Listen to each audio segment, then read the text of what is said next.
വീണ്ടും നമ്മൾ കോടതിയിലേക്ക് പോവുകയാണ്. അതിൽ കേസ് പരിഗണനയ്ക്കെടുത്തിട്ടുണ്ട്. അതിൻ്റെ കൂടുതൽ വിവരങ്ങൾ അല്പസമയത്തിനകം വരും. വിഷ്ണു സുരേഷ് ഒരിക്കൽ കൂടി ചേരുന്നു എറണാകുളം ചീഫ് ജുഡീഷ്യൽ മജിസ്ട്രേറ്റ് കോടതിയിൽ നിന്ന്. വിഷ്ണു, കോടതി ആ കേസ് പരിഗണനയ്ക്കെടുത്തു. അല്പസമയത്തിനകം കോടതിയുടെ നിലപാട് എന്താണ് എന്നറിയാം. പോലീസ് എന്തൊക്കെ കാര്യങ്ങൾ കോടതിയിൽ പറയാൻ പോകുന്നു എന്നറിയാം. കൂടുതൽ വിവരങ്ങൾ എന്തൊക്കെയാണ്?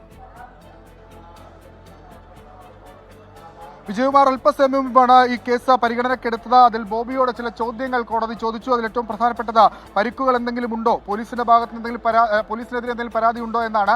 എന്നാൽ പരിക്കുകൾ ഒന്നുമില്ല, പോലീസുമായി ബന്ധപ്പെട്ടുള്ള പരാതികളും തനിക്കില്ല. എന്നാൽ താൻ അൾസർ രോഗിയാണ്, കാലിനും നട്ടലിനും പരിക്കുണ്ട്, 2 ദിവസം മുൻപ് വീണു, താൻ തെറ്റ് ചെയ്തിട്ടില്ല എന്ന് ബോബി ചെമ്മണ്ണൂർ കോടതിയിൽ അറിയിച്ചിരിക്കുന്നു, അല്ലെങ്കിൽ കോടതിയിൽ പറഞ്ഞിരിക്കുന്നു. പോലീസിനോടും നേരത്തെ മാധ്യമങ്ങളോടുമെല്ലാം പറഞ്ഞ കാര്യം ബോബി ചെമ്മണ്ണൂർ കോടതിയിലും പറഞ്ഞിരിക്കുന്നു. താൻ തെറ്റ് ചെയ്തിട്ടില്ല, തന്റെ ഭാഗത്ത് വീഴ്ച സംഭവിച്ചിട്ടില്ല എന്ന് അദ്ദേഹം പറയുന്നു. പക്ഷേ ഇതിനെല്ലാം കൗണ്ടർ ചെയ്യുന്ന തരത്തിലുള്ള നിലപാടുകൾ പ്രോസിക്യൂഷന്റെ ഭാഗത്ത് ഉണ്ടാകുമെന്നുള്ള കാര്യത്തിൽ ഉറപ്പാണ്. കാരണം ഇതിനോടകം തന്നെ ബോബി പറഞ്ഞ വീഡിയോ ദൃശ്യങ്ങളടക്കം വിവാദ പരാമർശങ്ങളടക്കം പോലീസ് കോടതിയിൽ ഹാജരാക്കിയിട്ടുണ്ട്. അത് ഹണി റോസിന്റെ കേസിൽ മാത്രമല്ല, കഴിഞ്ഞ കുറച്ച് നാളുകളായി നടത്തിയ പരാമർശങ്ങളൊക്കെ കോടതിയിൽ ഹാജരാക്കിയിട്ടുണ്ട്. അങ്ങനെയാണ് ഈ ജാമ്യാപേക്ഷയെ എതിർക്കാൻ പോലീസ് ഉദ്ദേശിക്കുന്നത്.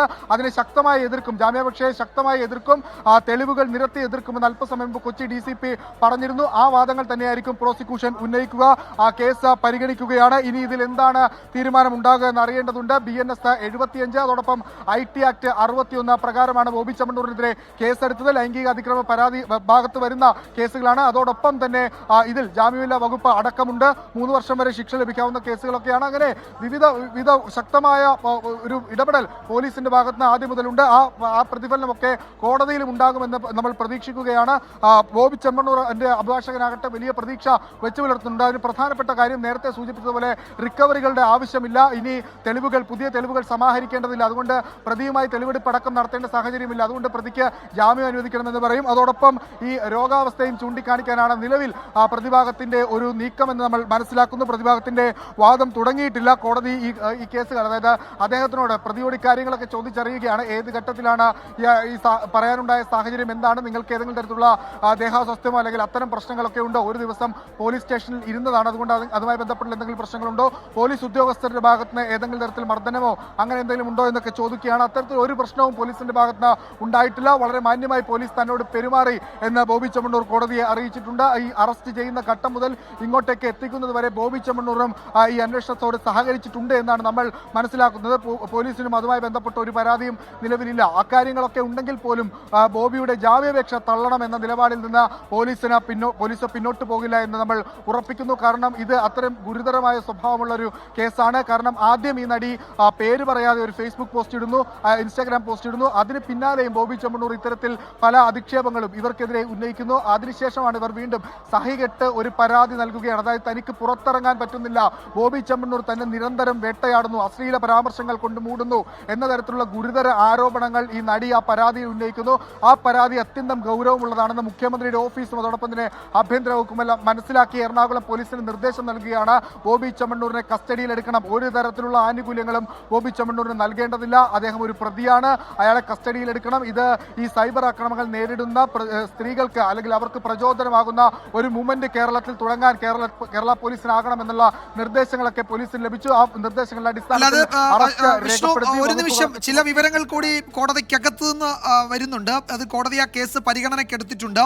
ശരീരത്തിൽ എവിടെയെങ്കിലും പരിക്കുണ്ടോ എന്നുവെച്ചാൽ പോലീസിലെ എന്തെങ്കിലും പരാതിയുണ്ടോ എന്നതായിരുന്നു ആദ്യ ചോദ്യം. അങ്ങനെ പരാതിയൊന്നും പോലീസിനെതിരെ ഇല്ല എന്നാണ് ബോബി മറുപടി പറഞ്ഞത്. അൾസർ രോഗിയാണ്, കാലിന് നട്ടലിനും പരിക്കുണ്ട്, 2 ദിവസം മുൻപൊന്ന് വീണു, തെറ്റൊന്നും ചെയ്തിട്ടില്ല എന്ന് പ്രതി കോടതിയെ അറിയിച്ചു. ഇതിൽ ഇപ്പോൾ വരുന്നത് ഈ ആക്ഷേപത്തിനിടയാക്കിയ ദൃശ്യങ്ങൾ കോടതിയിൽ ഹാജരാക്കാമെന്ന് പ്രതിഭാഗം അറിയിക്കുകയാണ്. പക്ഷേ ഇപ്പോഴത് അനുവദിക്കരുതെന്ന് പ്രോസിക്യൂഷൻ കോടതിയിൽ പറയുന്നു. അത്തരം നടപടിയിലേക്ക് എന്ന് വെച്ചാൽ ഈ കേസിൻ്റെ മെറിറ്റിലേക്ക് ഈ ഘട്ടത്തിൽ റിമാൻഡ് ആവശ്യപ്പെട്ട് അല്ലെങ്കിൽ ആദ്യം ഹാജരാക്കുന്ന ഘട്ടത്തിൽ അതിൻ്റെ മെറിറ്റിലേക്ക് കോടതി കടക്കേണ്ടതില്ല എന്നാണ് പ്രോസിക്യൂഷൻ കോടതി മുൻപാകെ അറിയിക്കുന്നത് എന്നാണ് തോന്നുന്നത്. ഏതായാലും അതിന്മേലാണ് ഇപ്പോൾ വാദം നടക്കുന്നത്. ഈ ജാമ്യാപേക്ഷയെ പ്രതിയുടെ ജാമ്യാപേക്ഷയെ കോടതിയിൽ ശക്തമായി എതിർക്കുന്നുണ്ട് പ്രോസിക്യൂഷൻ. വീഡിയോ ഹാജരാക്കാമെന്ന് ബോബിയുടെ അഭിഭാഷകൻ പറഞ്ഞെങ്കിലും അതിപ്പോൾ കാണേണ്ട സാഹചര്യമില്ല എന്ന് കോടതി ഈ ഘട്ടത്തിൽ വ്യക്തമാക്കുകയാണ്. എന്ന് വെച്ചാൽ കോടതി അതിൻ്റെ മെറിറ്റിലേക്ക്, ആ കേസിൻ്റെ മെറിറ്റിലേക്ക് ഈ ഘട്ടത്തിൽ പോകാൻ ആഗ്രഹിക്കുന്നില്ല എന്ന് കോടതി കൂടി ഇപ്പോൾ സൂചിപ്പിക്കുന്നുണ്ട്. അപ്പോൾ ആ വീഡിയോ ഒക്കെ നോക്കി അതിൻ്റെ മെറിറ്റിലേക്ക് കടന്ന് ജാമ്യാപേക്ഷയിൽ വിശദമായ വാദം നടത്തണമെന്ന പ്രതിഭാഗത്തിൻ്റെ ആവശ്യം തൽക്കാലം കോടതി അനുവദിച്ചിട്ടില്ല എന്നാണ് മനസ്സിലാക്കുന്നത്. ആ വീഡിയോ കാണേണ്ട ആവശ്യമില്ല എന്ന് കോടതി പറയുന്നു. അതിൽ ജാമ്യാപേക്ഷയെ ഇപ്പോൾ പ്രോസിക്യൂഷൻ കോടതിയിൽ ശക്തമായി എതിർക്കുന്നുണ്ട്. ഒരിക്കൽ കൂടി വിഷ്ണുവിലേക്ക്. വിഷ്ണു, ജാമ്യാപേക്ഷ കോടതി പരിഗണിക്കുന്നുണ്ട്, എന്തായാലും ആ വീഡിയോ തൽക്കാലം കോടതി കാണുന്നില്ല അല്ലേ?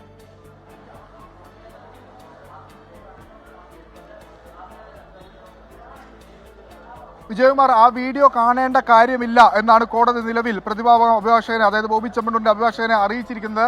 നിലവിൽ പ്രോസിക്യൂഷൻ ആകട്ടെ കസ്റ്റോഡിയൽ ഇൻട്രോഗേഷൻ എന്ന സൂചന ഈ വാദങ്ങൾ നടത്തുമ്പോൾ നൽകുന്നുണ്ട്. അതായത് ഹണി റോസ് ആക്ഷേപം ഉന്നയിച്ച ദൃശ്യങ്ങൾ ഹാജരാക്കാമെന്ന് പ്രതിഭാഗം പറയുമ്പോൾ അതിപ്പോൾ അനുവദിക്കരുത് എന്ന് ശക്തമായ നിലപാട് പ്രോസിക്യൂഷൻ എടുക്കുന്നത്. അതായത് ഈ ഘട്ടത്തിൽ ഈ കേസിന്റെ മെറിറ്റിലേക്ക് കടക്കേണ്ടതില്ല, കസ്റ്റോഡിയൽ ഇൻട്രോഗേഷൻ അടക്കം നടത്തിയ ശേഷം ബാക്കി കാര്യങ്ങളിലേക്ക് പോകാമെന്നൊരു നിലപാട് പ്രോസിക്യൂഷൻ സ്വീകരിക്കുന്നു. ഇനി അതിൽ എന്താണ് ബാക്കി സംഭവിക്കാൻ പോകുന്നതെന്ന് കാത്തിരിക്കണം. അതിൽ കോടതി നിലപാട് സ്വീകരിക്കുന്നത് എന്താണെന്ന് അറിയണം. അതായത് റിമാൻഡ് വേണം, അതായത് ബോബി ചെമ്മണ്ണൂരിനെ ജയിലിലേക്ക് വിടണം എന്ന നിലപാടിൽ ഉറച്ചു നിൽക്കുകയാണ് പോലീസും പ്രോസിക്യൂഷനും എല്ലാം. പക്ഷേ അതിനെ ശക്തമായി എതിർക്കാനുള്ള തെളിവുകൾ അല്ലെങ്കിൽ അത്തരം സാഹചര്യം നിലവിലില്ല എന്ന് പ്രതിഭാഗവും പറയുന്നുണ്ട്. ഇതിൽ പ്രധാനമായും ഈ BNS 75 അതോടൊപ്പം തന്നെ IT Act 61 ഇത് കോടതിയിൽ തെളിയിക്കുക, അല്ലെങ്കിൽ ഇതിൽ പ്രാഥമികമായി തങ്ങൾക്ക് ലഭിച്ചിട്ടുള്ള തെളിവുകൾ കോടതിയെ ധരിപ്പിക്കുക എന്നുള്ളതാണ് പ്രോസിക്യൂഷന്റെ പ്രധാനപ്പെട്ട ഉദ്ദേശം. അതുമായി ബന്ധപ്പെട്ടുള്ള തെളിവുകളൊക്കെ പ്രോസിക്യൂഷൻ ഹാജരാക്കുകയും ചെയ്തിട്ടുണ്ട്. അതിന്റെ മെറിറ്റിലൊക്കെ ഇനി കോടതി കടക്കുമോ എന്നുള്ളതും ഒരു പ്രധാനപ്പെട്ട ചോദ്യമാണ്. ഒരു പക്ഷേ ഇന്ന് റിമാൻഡിലേക്ക് പോയിട്ട് പിന്നീട് കേസ് പരിഗണിക്കുന്ന ഘട്ടത്തിൽ, ജാമ്യാപേക്ഷയൊക്കെ പരിഗണിക്കുന്ന ഘട്ടത്തിൽ കേസിന്റെ മെറിറ്റിലേക്ക് പോകാമെന്നൊരു തീരുമാനം എടുക്കുമോ എന്നറിയില്ല. എന്തായാലും നിലവിൽ ഈ കോടതി വിഷ്ണു തുടരുക. ഇപ്പോൾ ജാമ്യം ലഭിക്കാവുന്ന കുറ്റമാണ് എന്ന് പ്രതിഭാഗം അഭിഭാഷകൻ അഡ്വക്കേറ്റ് B. രാമൻപിള്ള കോടതിയെ അറിയിച്ചിട്ടുണ്ട്. ഈ പറയുന്ന ലൈംഗിക ചുവയുള്ള പരാമർശമല്ല എന്നാണ് പ്രതിഭാഗത്തിൻ്റെ വാദം. ആ ഘട്ടത്തിൽ പരാതിക്കാരി എന്തെങ്കിലും ഒരു പരാതി പറഞ്ഞിരുന്നില്ല എന്നൊക്കെ പ്രതിഭാഗം ഇപ്പോൾ കോടതിയിൽ അവരുടെ ആർഗ്യുമെന്റ് എന്ന നിലയിൽ നിരത്തുന്നുണ്ട്. കോടതിയിൽ വാദം തുടരുകയാണ്. എന്താണ് പുരാണത്തിലെ, മഹാഭാരതത്തിലെ കഥാപാത്രത്തെക്കുറിച്ച് പറഞ്ഞതാണ് എന്നൊക്കെ പ്രതിഭാഗം അതിൽ വിശദീകരണം നൽകാൻ ശ്രമിക്കുന്നുണ്ട്. പ്രോസിക്യൂഷൻ അതിനെ എതിർക്കും. വാദം തുടരുകയാണ്. Advocate B. രാമൻപിള്ളയാണ് ഇപ്പോൾ പ്രതിക്ക് വേണ്ടി ഹാജരായിരിക്കുന്നത്.